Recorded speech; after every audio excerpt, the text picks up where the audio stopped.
पश्चिम बंगाल के नादिया में भीषण सड़क हादसा हो गया। पश्चिम बंगाल के नादिया जिले में हुए एक दर्दनाक सड़क हादसे में 18 लोगों की जान चली गई, जबकि कई लोग बुरी तरह घायल हो गए। एक कार और ट्रक की भीषण टक्कर से यह हादसा हुआ।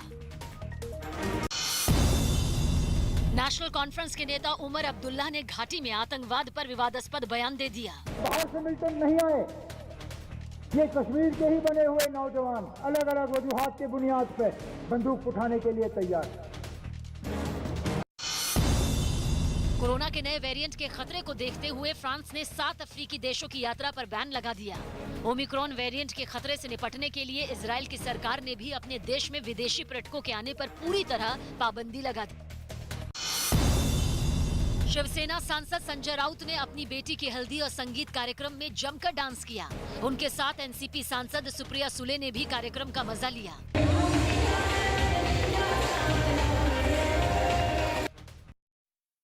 और मुंबई के पास ठाणे में एक मैरिज हॉल में जबरदस्त आग लगने से अफरा तफरी का माहौल बन गया। आग किस वजह से लगी इसका पता नहीं चल पाया है, लेकिन वहां से जो तस्वीरें सामने आई उनमें भीषण लपटें हाहाकार मचाती हुई नजर आई। लपटें कई फीट ऊंची उठती हुई दिखी। भयानक आग की वजह से इलाके में हड़कंप मच गया। लोग भी बाहर निकल आए और बाद में दमकल की कई गाड़ियां वहां मौके पर भेजी गई, जिन्होंने पानी की बौछार कर आग बुझाने की कोशिश शुरू की, लेकिन लपटें इतनी जबरदस्त थी कि उन पर पानी की बौछारों का भी कोई असर पड़ता हुआ नहीं दिखा। हालांकि बाद में काफी देर की मशक्कत के बाद आग को बुझा लिया गया। उत्तराखंड के हरिद्वार में मौजूद पतंजलि विश्वविद्यालय से पहले दीक्षांत समारोह की तस्वीरें सामने आई। योग गुरु बाबा रामदेव की इस यूनिवर्सिटी के पहले बैच को राष्ट्रपति रामनाथ कोविंद की मौजूदगी में डिग्री दी गई, जिसके लिए पतंजलि योग पीठ में एक कार्यक्रम का आयोजन किया गया। इसमें राष्ट्रपति रामनाथ कोविंद के साथ ही राज्य के मुख्यमंत्री पुष्कर सिंह धामी भी मौजूद रहे। इस दौरान राष्ट्रपति ने योग को साधु सन्यासी से आम लोगों तक पहुंचाने के लिए स्वामी रामदेव का शुक्रिया अदा किया। स्वामी रामदेव जी ने योग की परिभाषा को बदल दिया। बाबा रामदेव भी अपनी यूनिवर्सिटी के पहले बैच के दीक्षांत समारोह में भावुक हो गए।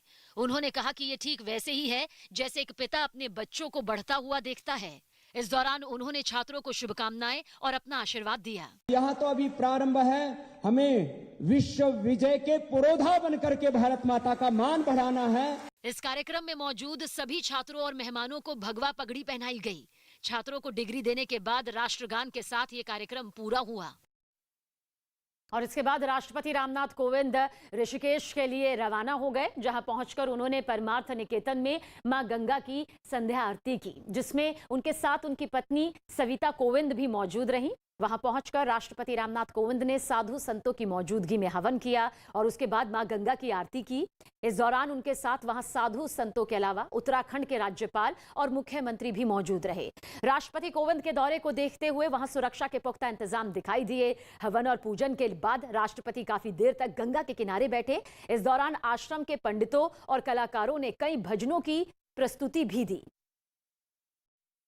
त्रिपुरा में हुए निकाय चुनाव में बीजेपी की बड़ी जीत सामने आई। वहीं अगरतला नगर निगम में टीएमसी और सीपीआई का खाता तक खुल नहीं सका, जिसकी वजह से राज्य में हुए इस चुनाव में बीजेपी को 334 में से 329 सीटों पर भारी जीत हासिल हुई है। इतना ही नहीं, अगरतला नगर निगम की सभी 51 सीटों पर बीजेपी ने कब्जा कर लिया। हैरानी की बात यह रही कि अगरतला नगर निगम के जो नतीजे आए उसमें टीएमसी और सीपीआई को एक भी सीट हासिल नहीं हुई।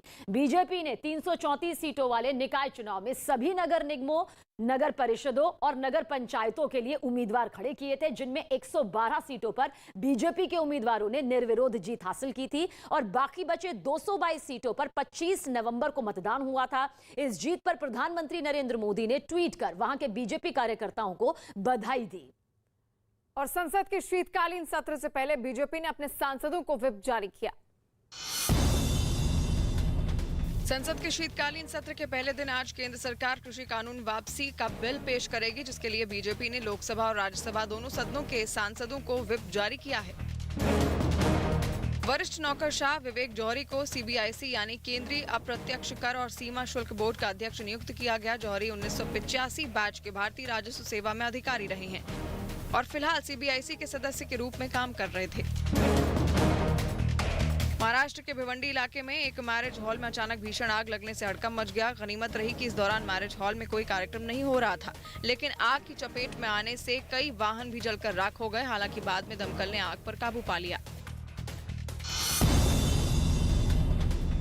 कानपुर में जारी पहले टेस्ट के 5वें दिन आज न्यूजीलैंड की टीम भारत के दिए 284 रन के लक्ष्य का पीछा करने उतरेगी। इससे पहले चौथे दिन श्रेयस अय्यर और रिद्धिमान साहा के अर्धशतक की मदद से भारत ने अपनी दूसरी पारी 60 विकेट पर 234 रन पर घोषित कर दी थी। कोरोना का नया वेरिएंट आने की खबर के बाद मध्य प्रदेश में स्कूल 50% उपस्थिति के साथ खुलेंगे। क्लास में बच्चों की संख्या 50% होगी।